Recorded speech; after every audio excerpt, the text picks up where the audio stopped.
타지마할에 들어가 보기 위해 인도 여행을 떠났습니다. 그런데 이 건물이 왜 유명하고 과연 무엇이 대단한 것일까요? 그리고 실제로 가보면 생각하던 것과는 어떻게 다른 모습일까요? 타지마할이 어느 날 갑자기 등장한 건축물이 아니라는 사실이 중요합니다. 당시 무굴 제국에서는 비슷한 건축물이 전으로 지어지기도 했기 때문입니다. 그래서 오늘은 타지마할에 먼저 가보고 직전과 직후에 지어진 비슷한 건물들을 함께 비교해 보려고 합니다. 무엇이 이 건물만의 특별한 점일지, 왜 이런 건물이 다시 지어질 수는 없었는지 알아보겠습니다. 그런 물음을 품고 타지마할이 위치한 도시인 아그라에 도착했습니다. 지하철에 탔는데 멀리 떨어진 타지마할이 벌써부터 모습을 드러냅니다. 워낙 크기 때문에 시내 어디에서도 건물이 보입니다. 가까이에서는 실제로 어떻게 보일지 몹시 기대됩니다. 관광객용 카트를 타고 타지마할 입구까지 이동한 뒤 안으로 들어가자 가장 먼저 아주 커다란 건물이 나타나는데 타지마할의 입구이자 정문입니다. 타지마할의 본 건물인 영묘만 대리석으로 만들어져 흰색이고 주변 건물들은 이렇게 전부 붉은 사암으로 만들어져 있습니다. 문을 통과하면서 드디어 흰색의 영묘 건물이 드러납니다. 사진으로 보던 모습과 모든 것이 너무 똑같습니다.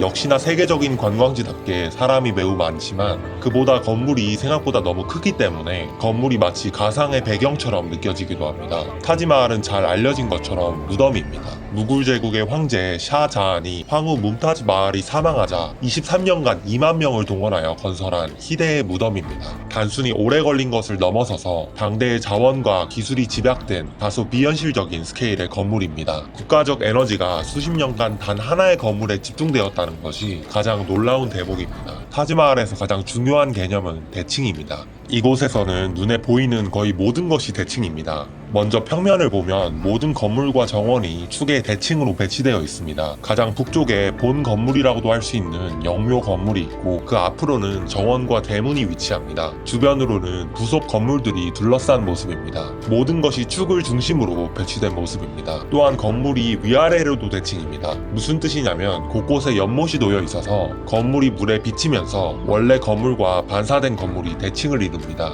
그런데 대칭으로 배치할 수 없는 건물도 존재합니다.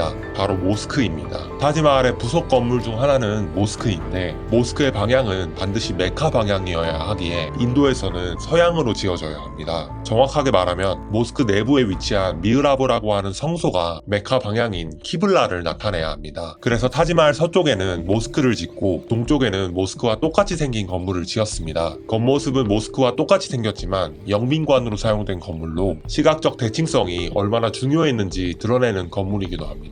입장료를 내면 내부에 들어가 볼 수 있습니다. 너무 크기 때문에 바로 밑에서 보면 다른 건물처럼 보입니다. 일반적으로 알고 있는 타지마할의 모습은 멀리 떨어져서만 보입니다. 대리석 기단의 위쪽으로 올라가는 계단이 보입니다. 이렇게나 큰 건물인데 올라가는 계단은 아주 비밀스럽습니다. 위로 올라가 보겠습니다. 올라가면 생전 처음 보는 광경이 펼쳐집니다. 건물에 왔다는 생각보다는 어떤 세계관 속에 입장했다는 느낌입니다. 이 지점부터는 바닥 벽 할 것 없이 주위를 둘러싼 모든 재료가 흰색 대리석입니다. 신발을 신고 다닐 수 없는 영역이라 모두들 신발 덮개를 착용한 모습입니다. 가까이서 보면 건물의 정교한 면모가 드러납니다. 이렇게나 큰 건물인데 건물 전체가 보석처럼 치밀하게 세공되어 있습니다. 예를 들어 외벽의 창살의 경우 마치 평범한 창살처럼 보여도 가까이서 보면 금속이 아니라 돌을 깎아서 만든 엄청난 창살임을 알 수 있습니다. 이 창문만 그런 것이 아니라 건물의 모든 창살이 다 이렇게 되어 있습니다. 또 외벽에 보이는 문양이나 패턴은 단순한 그림이 아니라 피에트라 두라라는 상감 장식 기법입니다. 돌을 정확한 모양으로 파낸 다음 다른 종류의 돌이나 보석을 끼워 넣어서 마감하는 방식입니다. 가구나 장신구에서야 납득이 가는 방식이지만 건물 외벽 전체가 이렇게 되어 있다는 것이 경이로울 따름입니다. 실내에 들어가 볼 수도 있습니다. 압도적인 건물의 크기에 비해 입구는 매우 작은 것이 특징입니다. 건물 내부는 촬영할 수 없기 때문에 평면을 바탕으로 재구성해 보았습니다. 한가운데 관 모양의 직육면체 2개가 있는데 하나는 뭄타즈 마할의 것, 다른 하나는 샤자한 본인의 것입니다. 다만 실제 관은 아니고 관의 위치를 표시한 상징물이며 실제 관은 지하에 위치합니다. 실내 평면마저 대칭이라 내부가 오히려 조금 단순하게 느껴지기도 합니다. 많은 사람들이 내부에서 조금 실망하기도 하는데 외부가 워낙 압도적으로 아름답기 때문에 충분히 가능한 반응이라고 생각합니다. 내부 구경을 마치고 반대편 문으로 나오면 타지마할의 백미라고도 할 수 있는 강변 테라스가 펼쳐집니다. 야무나 강이라는 이름의 강이 건물 뒤로 신비롭게 흐르고 있습니다. 미세먼지 때문인지 앞이 하나도 보이지 않는데 이 때문에 뒤편의 광경이 더욱 초현실적으로 느껴집니다. 재미있는 점은 타지마할의 영역이 여기서 끝나는 것이 아니라 실은 강 건너편까지 연장된다는 사실입니다. 강 건너편에는 메탑바그라는 이름의 무굴식 정원이 있는데 고작 강 하나를 마주하고 있지만 막상 시야가 흐릿해서 잘 보이지 않습니다. 타지마할의 내 모서리에는 미나렛이 서 있습니다. 미나렛은 모스크 건축의 핵심 요소 중 하나로 원래는 기도 시간을 알리는 기능을 했지만 나중에는 상징적인 목적에서 지어지던 탑입니다. 타지마할의 미나렛도 상징적인 요소에 가깝습니다. 미나렛은 살짝 바깥쪽으로 기울여서 지어졌다고 하는데 만약 무너지더라도 본 건물인 영묘와 충돌하지 않기 위함이라고 합니다. 다만 실제로 볼 때는 기울어졌다는 것을 느끼기는 어렵습니다. 정원을 조금 산책했습니다. 정원이 대단히 체계적으로 계획된 느낌입니다. 나무들도 뭔가 대칭으로 자라는 듯합니다. 당시 무굴 제국에서는 샤르바그라고 하는 정원 형식이 많이 쓰였습니다. 4조각으로 나뉘는 일명 4분할 정원인데 이슬람 경전에서 묘사된 낙원에서 유래한 이슬람 정원의 형식입니다. 정원 한가운데의 수로를 통해 처음에 정원이 4등분되며 각각의 조각은 계속해서 4조각씩으로 나뉩니다. 그런데 이 타지마할이 건설되기 직전에 지어진 아주 유사한 무덤이 델리에 위치합니다. 타지마할을 지은 샤자한의 증조부인 후마윤의 무덤입니다. 타지마할에 갈 시간이 없으면 후마윤의 무덤에 가라는 말이 있을 정도로 비슷한 건물입니다. 모형을 보면 묘는 정사각형 모양이고 입구에서 길이 뻗어 있습니다. 그 길을 따라가면은 정사각형 모양 묘역이 등장합니다. 길은 실제로는 산책로 같은 느낌입니다. 묘역 입구에 다다르자 큰 문이 나오고 붉은 사암으로 짓고 위에 흰 대리석 돔을 올린 건물이 나타납니다. 저녁 무렵에 갔더니 석양 때문에 건물이 더욱 붉게 보입니다. 모형을 다시 보면 타지마할과 마찬가지로 정원이 4분할되고 있습니다. 물론 차이점도 큽니다. 타지마할보다 장식의 강도가 훨씬 덜하며 보다 딱딱한 인상입니다. 게다가 기단부가 상대적으로 커서 건물이 좀 더 육중한 느낌이 들기도 합니다. 내부는 상당히 닮았습니다. 활짝 열린 문으로 들어가 보았습니다. 가운데의 방을 중심으로 8개의 작은 방들이 둘러싼 일명 9분할 평면입니다.